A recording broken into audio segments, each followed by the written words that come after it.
What's up happening, guys? Final you there? I'm there. Yeah, I was making sure my mic wasn't muted.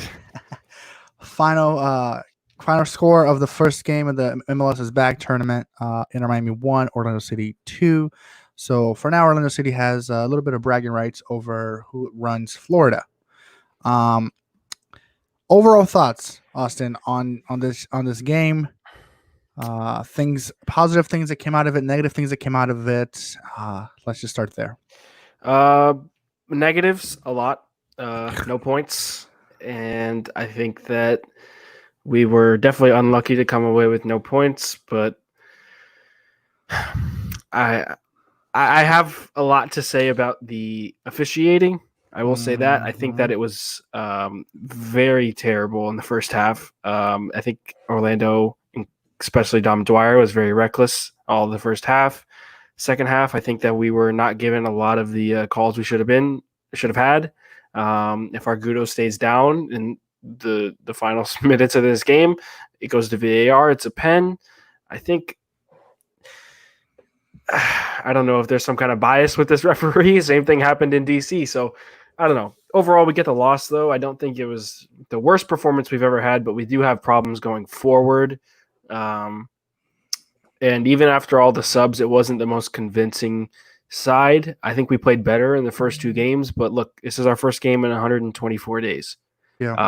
MLS has been gone for over 3 months, over 4 months, Mm-hmm. and it sucks that it ended that way. It was promising after Agudelo scored, and For then sure. a rookie gets beat by Nani, puts in a great ball. Like I mentioned, Chris Mueller getting in behind the defense, boom, goal. Mm-hmm. So then the last goal that they scored, nobody was marking Nani. And as much as you want to say it's Figal's fault, he was doing his job, but nobody else was doing theirs. Yeah. And that ultimately led to that goal. So really, really, really tough loss to take in. Absolutely deflating to concede a goal that late. But more importantly, I really hope that Andres Reyes is okay. Yeah, for Really sure. looking at that news. We're gonna look for it. We'll keep you guys updated. But I really hope Andres Reyes is okay. No news if he had to go to the hospital yet. No, Um, I think they announced that he was going that he went to the yeah. hospital. Yeah. Okay. Well, then there you have it. Yeah, But they yeah, announced really, it. really hoping for the best for Andres Reyes. Absolutely. Yeah. Honestly, the game. I hate to be this guy, but the game went exactly as I thought the game was going to be. Um, like I said, it was super boring to start off. That game, Yeah. it was before we even get to the game. I just want to talk about the Adidas logo in the middle of the field that looked atrocious, and MLS should be ashamed of themselves for putting all these advertisements on the game. So much for made for TV, man. It showed. I saw, but I was reading the tweets on this. It literally showed why they're not going to shut this thing down. The amount of money they're getting for this is gross. And be what it may. If you don't agree with me on Twitter world or YouTube, that's fine. But to see that type of advertisements like that was just beyond an embarrassment to sport. MLS tried this before when it first started back in the 90s. FIFA came in and stopped it. The logo in the middle of the pitch. I don't know how they're going to do this time, but because it's digital, but it can't happen. That was just distracting. The field is not smaller than a It regular seemed field. it seemed bigger. Yeah, it wasn't. Yeah, it was. The field itself was fine, but the site of the field was horrible. The camera. It took me 40 like a half of the game to be like my eyes adjusting to seeing all that stuff. Like there was so much going on. Ads wise, the camera wasn't going all the way down to the front of in front of them in that like little area right there in front. So that was a mess. So obviously, hopefully they figure this stuff out, especially because it's the game one, and I expected that from game one of the game of the tournament. But at the same time, shame on them for doing No, all yeah. that. Shame on the paramedics for walking to see the guy that literally couldn't breathe. It took them almost 5 minutes to To get walk, him the they were stretcher. walking. They were It was, walking. and you saw Robles down there yelling like, "Hey, what's Yeah, going on?" I mean, yeah. come Shame on, on that. guys. Like so, That some yeah. Before we even get to the game, just like these things that are obvious that you should be like known to do. Like, just shame on them for that. But when it comes to the game, um, slow to start off, just like we thought it would happen. I don't know about you, but just like I thought would happen, slow. Yeah, it was slow. The players were nervous. It felt like they were nervous. I wasn't there, so but it felt like they were nervous. It felt like they were excited at the same time. They weren't sure exactly what to do. I kind of felt like they were tired. This all that basic beautiful stuff. The white jerseys made it seem like they were dying of humidity. Dude, they were soaking wet, those jerseys. It was gross. But Orlando was the better team in the first half. I would argue that they were the better team the first 30 minutes. Yeah. I was gonna rephrase that. Orlando was the best team in the beginning of the first half. Miami finally caught fire, started getting the ball rolling in the later part of the first half. Right after the water break. So yes, 30 minutes. After the water break, Miami kind of got their foot under them, and they started doing a little better. Halftime came at a terrible time for them. I think if halftime wasn't at 45, they would have probably scored a goal early in the first half. But Orlando outplayed them the first half. But most of the first half was all Orlando. Over 60% ball possession in the first half. Orlando. Wow. Yeah, they looked like they were the more well-ready MLS team, which they are. Agudelo. He until he does better, I'm gonna call him Aguelo. But Agudelo, that first touch he had, trash. He's not. He played so terrible in the first two games. I don't know what he did to deserve the start, but that was ultimately up to Alonso. And he scored, but it was he played. He didn't do the best. He wasn't the best. I liked him trying, at least in the with that long shot, trying to go over the goalie, but he was completely off the mark. It was embarrassing. But again, I strongly think that that's a problem that happens after 122 days without playing soccer. Had that been normal, he probably would have made that. But then again, the Orlando probably wouldn't be playing the way they were playing if it was that. I mean, he was good to get the ball off the defender in that position. Yeah. But he's no, I guess, Che Adams, who recently did this against City in the Premier League. So I don't know. I don't think it was a good performance from him. Wasn't promising. Honestly, at this point, if you're not going to play Carranza, I want to start Jerome Kiesewetter. I know he's a USL guy, just came out of the USL, but I promise you, Jerome Kiesewetter is that poacher that gets in the box who can take in those crosses and score.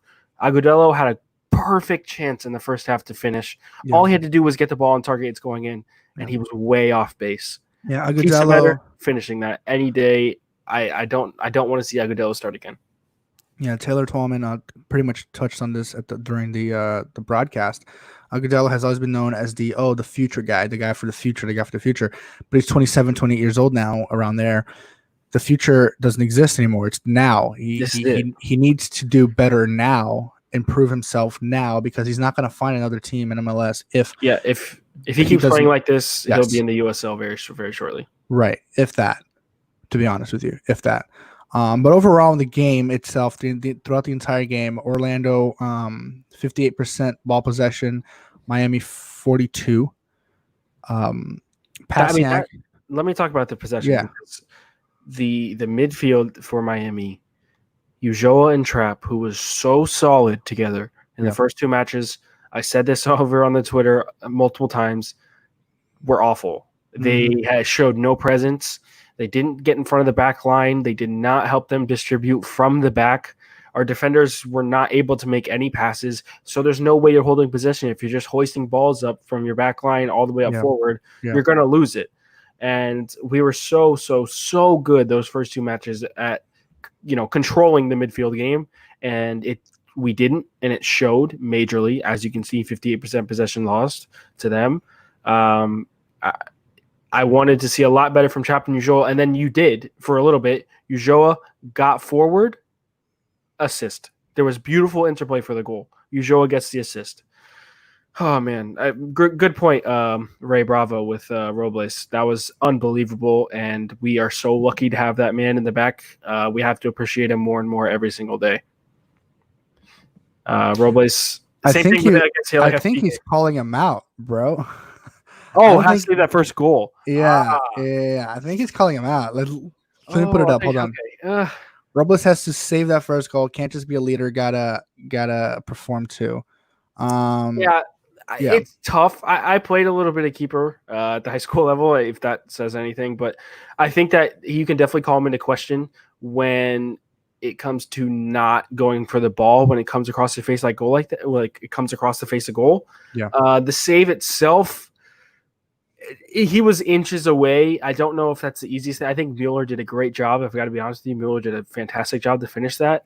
Yeah. I But think yeah, the you can biggest definitely be a problem. little critical of Robles, but honestly, he's been our best player overall so far. I think the biggest problem in the first goal was that he couldn't lay himself out there because of. Remind me the name of the guy. He was the defender, the It Miami was defender. Ambrose. Amber, he kind of slid, so Robles couldn't really do much because had he gone there, he probably would have gotten hurt too. So it was really one of those kind of awkward situations he put himself in. And on you say gotta perform too. I mean that Mueller chance in the first the first 10 minutes of the game or whatever it was, that's a world class save. I mean, absolutely, we should have been down 1-0 early. But I know he's a leader and he did perform probably as best as he could. I don't know how much more you can ask of him in that goal. You mean, yeah, you would hope for him to step out and stop the ball coming across the face of goal, but it's just such a judgment call. I don't fully put the blame on him for that. I put the blame more on Ambrose and Nealis getting beat. Yeah. Brad's bummed out that we lost. So are we. But the show looks great. So hey, that's absolutely. But just overall, I was this close to being right. I mean, as soon as Orlando scored, I go, there it is. 1-1. And I was like, there it is. I told you it was be 1-1. And out of the blue, like, honestly, it was when I saw it was 10 extra minutes, something was coming. I was like, they're not gonna hold it together. They're just tired. You could see that they were tired. The Pizarro coming in didn't help. No, it looked like he was actually hurt. And also the way he came in was kind of awkward because it was right after the whole thing that happened with Reyes. So it's kind of like it was a tough spot to be put in. Absolutely. Yeah. So he didn't perform well when he came in. Well enough. I think that once Pizarro came in and then you saw all of these other subs that Alonso made, it completely changed the style of football that Inter Miami were playing.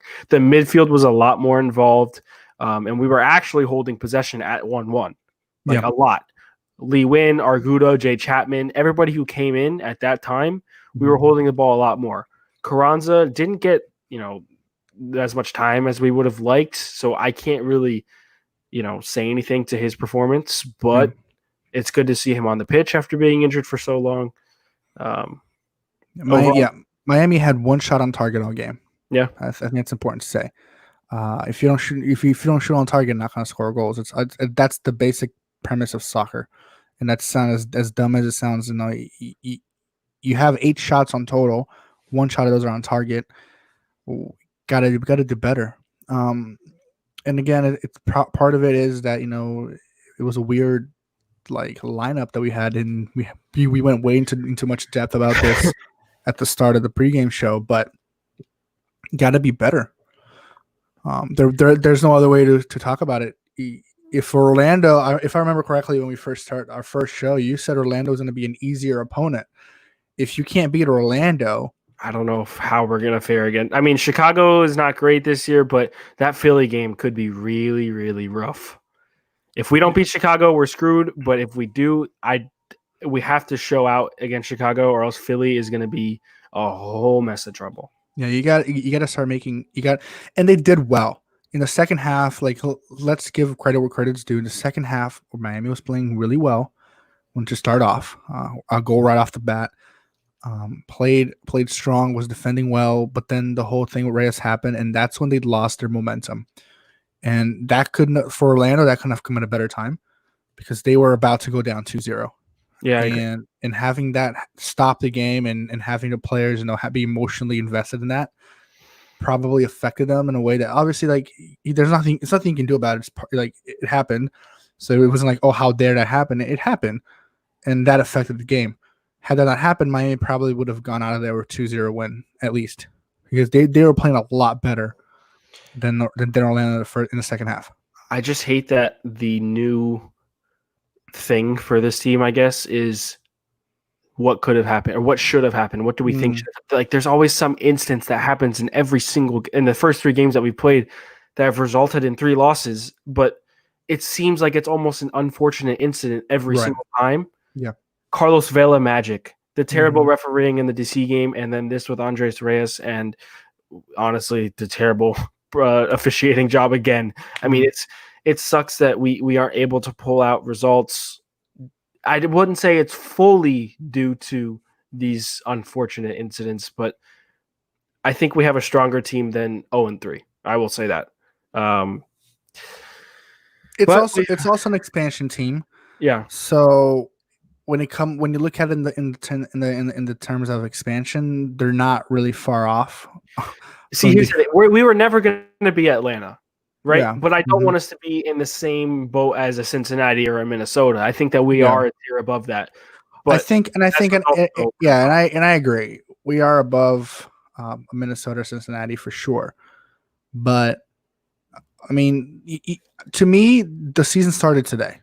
The first two games, honestly, to me, and I don't know about you or anybody else listening right now. If you agree, let us know below. To me, the season started today. The first 2 games were preseason because now it's going to go. No, they're going to play now. They're going to play a couple of games. They're not going to just have 2 games and stop again. They're going to play games. So now it's when things start happening. And so, to me, they're 1-0 or 0-1. They're not 0-3. Obviously, I know in the standings they are 0-3, but this is when they start their season, and I feel like Alonso probably would say something like along these lines in the locker room. I really want to get that interview of Alonso. I know he's just going to be like ignore the two games before, build from it, grow from it, but don't look at yourself as 0-3 or 0-1. This tournament still has. Let's just get out of the group stage. Let's progress because that'll show a lot. I know we started off wrong, but if Orlando looked like this, if they're going to go against better MLS teams than us, I don't see how they get a result other than this one. So if we can show out, then maybe, just maybe, we can pull it out of the group. But I don't know. No, it wasn't the best performance by Miami. They missed a lot. It's just interesting to see what's the next couple of games are going to look like. I don't even know what day the Chicago game is. I know it's sometime next week, maybe.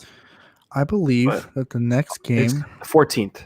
Yes. So next Tuesday. So I mean, 6 days off in a tournament style like this is not bad. Yeah, we'll take that, and we'll see a lot of results in the group start to pan out through that time, like tomorrow morning, 9 a.m. We'll have to keep a close eye on that game against our opponent, Philly.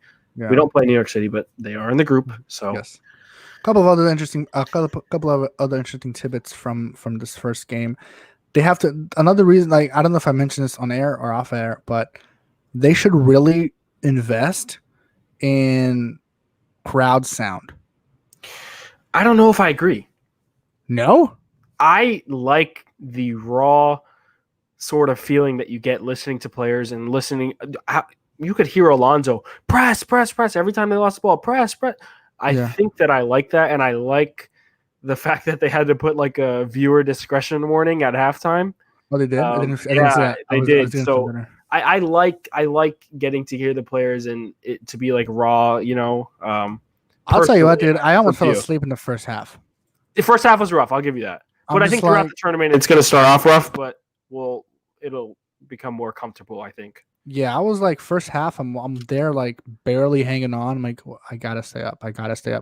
Because I don't know. I think at least you need a little bit of, a little bit. I was watching the Flamengo game on TV on Saturday, I think it was, and they had like a playback of the crowd, so at least because you don't hear that stuff, because sometimes you don't want to hear it. Like if you're a dad and a mom and you have a kid watching, you don't want to see the kid like hear all that stuff.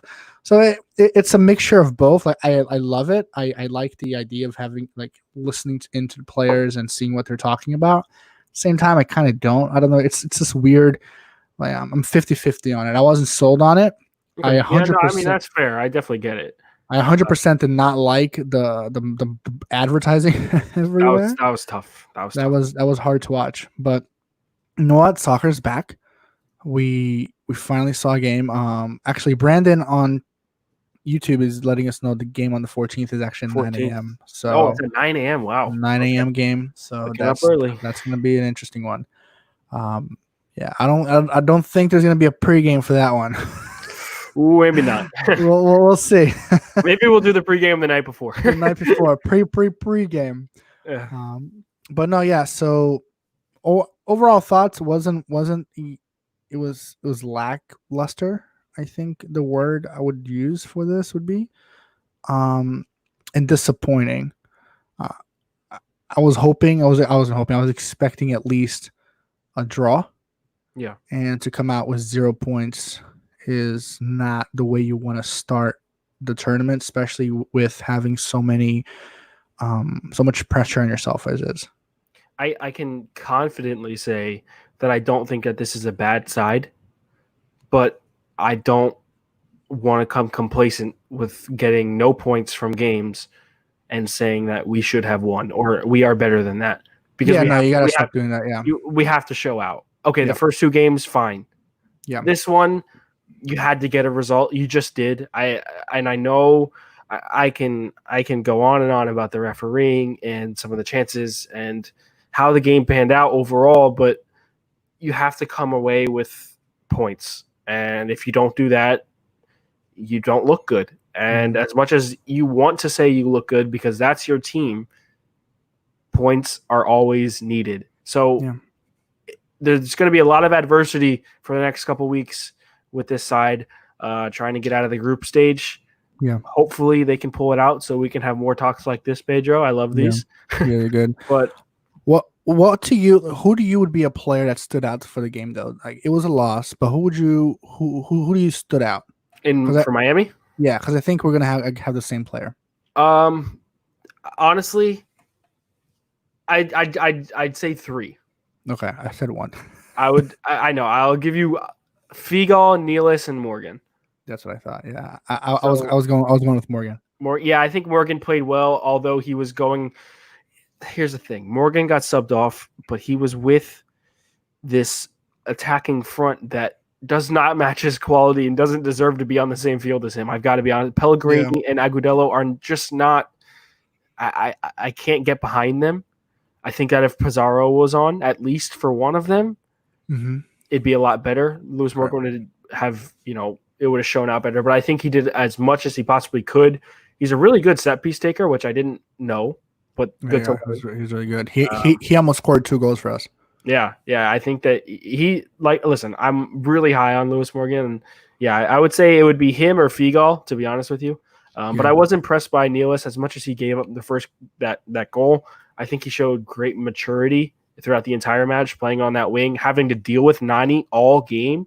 Yeah, that's impressive. To be a rookie, this kind of reminded me of that final goal. Kind of reminded me of the U.S.-Portugal game in the 2014 World Cup, when the U.S. was leading the whole game and they needed to hold Cristiano for 28 seconds.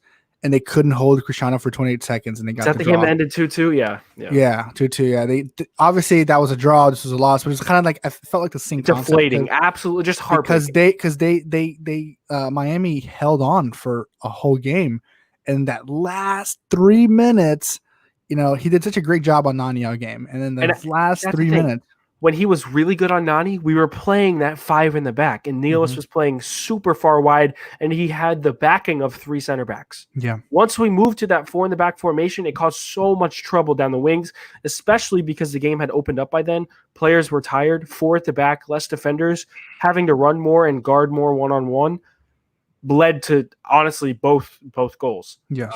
If Reyes stays on, I don't know if genuinely, I don't know if Orlando scores if we kept hitting all game. Yeah. Again, if Orlando didn't get that 8 to 10 minute break to like figure out what to do, they probably would have been down 2-0, 100%. Yeah, but again, it can't always talk about the what ifs, because if we do that, we're gonna go crazy. Like, what if this happened? What if that happened? Overall, Miami 0-1 in the tournament, needing a result now. Next game is the 14th at 9 a.m. Who's that against? Chicago? Chicago, yep. Which is another very... It's a side that we can definitely beat. They haven't played well for their first 2 games. They've not been the Chicago Fire of old. Yes. So... Not just a logo. Exactly, not just a logo. But we have to... I mean, that's a... If there's no 3 points, bag them up, play the reserves against Philly. Yeah, pretty much. But, looking forward to the 14th with you talking more about Miami. But before the 14th is on Tuesday. Tuesday, yep. So we're gonna have a regular show on Tuesday night, anyways, and so we'll talk all about the game then. Sounds good. Look at us! Look at us just like playing on air. Scheduling on air, yeah. You love to see it. I feel like Taylor Tallman and the other guy. I forget his name. They're so fun together. I used to be critical of Twelman, but I really liked his broadcast. Forget the broadcast part. I enjoy them just for talking. They're like, don't you miss Zoom calls with me and drinking? Yeah. It's just funny. I don't even care about them talking about soccer. I just like their silly little personal. Like they're funny together. But no, for sure. So anyways, Miami 1, Orlando 2, or 2-1 Orlando. Not the performance we expected. Heartbreaking at the end. And the Adidas logo made it to the trending pages on Twitter. I wonder how long they'll keep that up for. It can't be any more than tomorrow. There's no way. Not. Something we forgot to talk about before we head out, because it's like 11. Don Garber went on air talking today on halftime, talking about all the COVID cases going on, and he said that the league is gonna have a decision on Nashville tomorrow. So that's going to be something to look out for. Probably before the 9 a.m. game, unless they push that back. But it'll probably come out before the 9 a.m. game. So, Pedro, I'll wake up. Don't worry. You can sleep in.